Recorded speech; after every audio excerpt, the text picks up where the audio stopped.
j'ai transformé ce meuble ordinaire en un meuble sur mesure.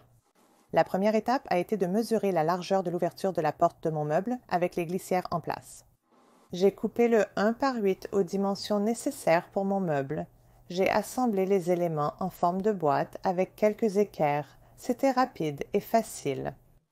Une fois que j'avais construit la boîte, j'ai fini par prendre un morceau de contreplaqué, le marquer, le couper et l'ajouter au fond. De cette façon, j'avais une boîte entièrement formée. Après cela, j'ai enlevé la porte de l'armoire et me suis débarrassé des charnières et du matériel qui était là. J'ai fixé mes glissières de tiroir en m'assurant qu'elles pourraient facilement entrer et sortir de la porte de l'armoire. Puis j'ai fixé l'autre pièce de la glissière du tiroir à la boîte elle-même. La prochaine étape était de placer la boîte sur les glissières et de m'assurer que tout se déplaçait en douceur. Une fois que tout était en place, j'ai pris plus de supports en forme de 50 et les ai ajoutés à la boîte afin que je puisse ensuite fixer la porte. Une fois la porte ajoutée et sécurisée, il était temps d'ajouter la poignée. J'ai créé quelques trous pilotes, puis j'ai ajouté ma poignée en haut de la porte. Je pouvais maintenant ouvrir l'armoire en utilisant la poignée du haut. Et je pouvais ajouter une poubelle à l'intérieur du bac que j'avais créé.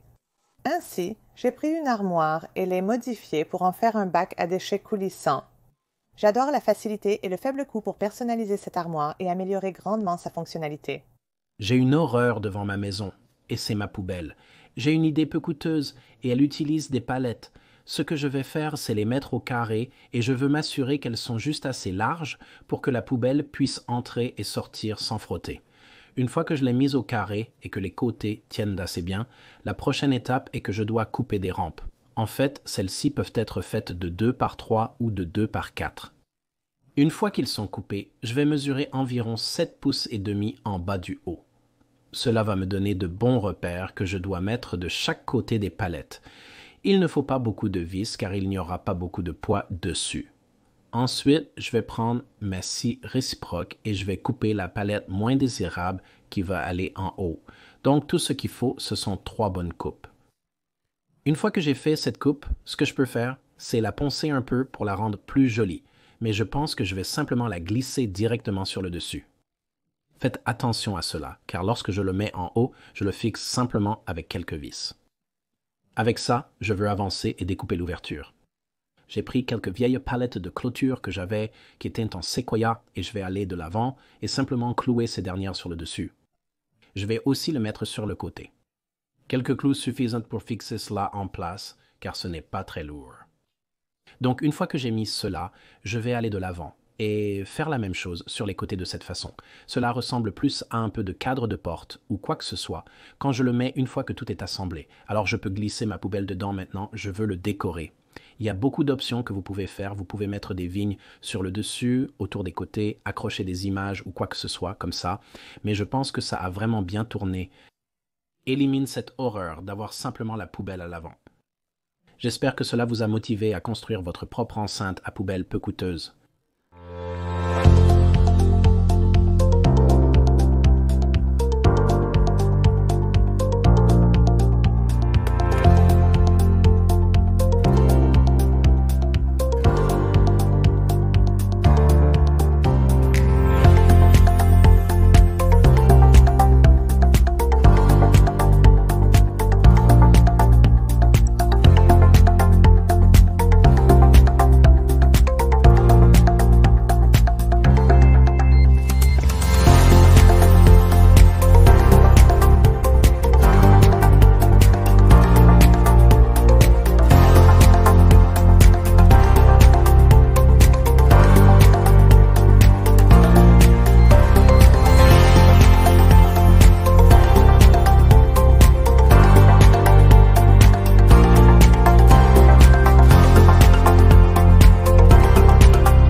ravi de vous montrer comment personnaliser votre poubelle.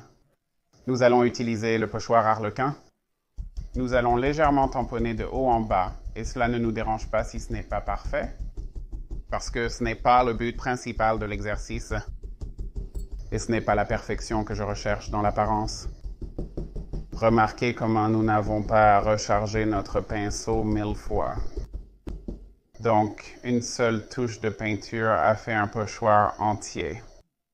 Nous allons maintenant répéter le motif. Nous tenons simplement le pochoir avec la main. Nous n'avons aucun type d'adhésif à l'arrière de celui-ci. Je n'utilise pas d'adhésif. Je les trouve un peu plus délicats qu'utiles. J'aime avoir le contrôle de mon pochoir. D'accord, et je vais vous montrer à quel point il est facile de contrôler et nous allons envelopper le côté. Vous avez vraiment de la chance avec ceux-ci parce que lorsque vous enveloppez le côté, tout ce que vous avez à faire est celui-ci, juste ici, et ensuite ce sera à nouveau une ligne droite plate. Donc nous allons juste faire celui-ci parce que personne ne va voir l'arrière.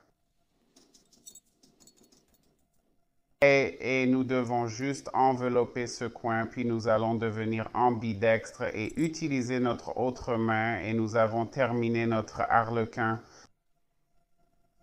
Et à la prochaine étape ici. Nous allons prendre tous les points de notre harlequin et ajouter ce connecteur à pois rose vif. Mais une poubelle est généralement quelque chose que je jette à un endroit pour qu'elle soit cachée. Celle-ci, nous allons la blinguer maintenant que nous avons laissé notre harlequin de fond sécher et les pois roses vifs que nous avons mis. Nous allons jouer avec quelques transferts de redesign avec Prima. Donc, lorsque vous avez votre transfert et que vous retirez votre support comme je viens de le faire, ne touchez pas l'image ou ne laissez pas l'image toucher quoi que ce soit jusqu'à ce que vous sachiez exactement où elle va aller. Vous pourriez facilement la perdre. Donc, nous avons ces petits bâtons que Prima vous donne, mais il y a aussi des outils sophistiqués, mais tout dépend de ce que vous voulez utiliser. Et nous l'avons eu d'accord, donc maintenant, je vais juste plier ce morceau.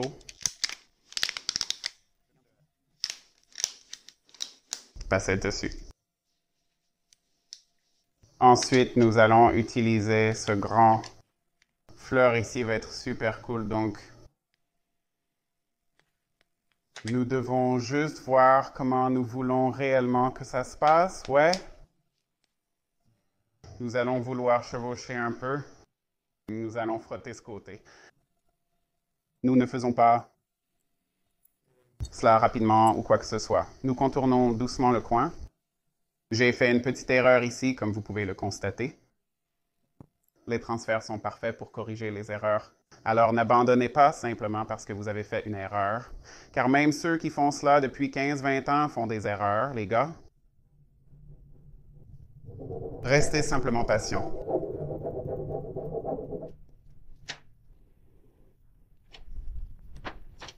Et vous avez un transfert parfait.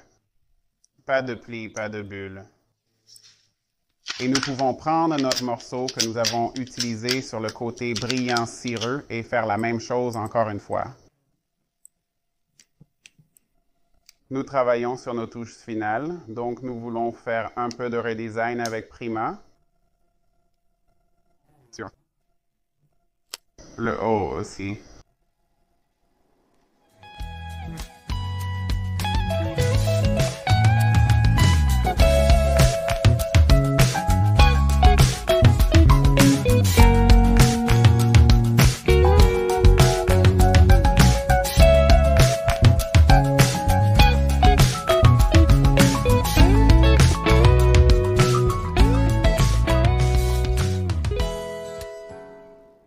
Mon nom est Dustin Van Fleet de Dustin Van Fleet Design et j'espère que vous avez autant aimé suivre la réalisation de cette poubelle personnalisée que j'ai aimé la fabriquer.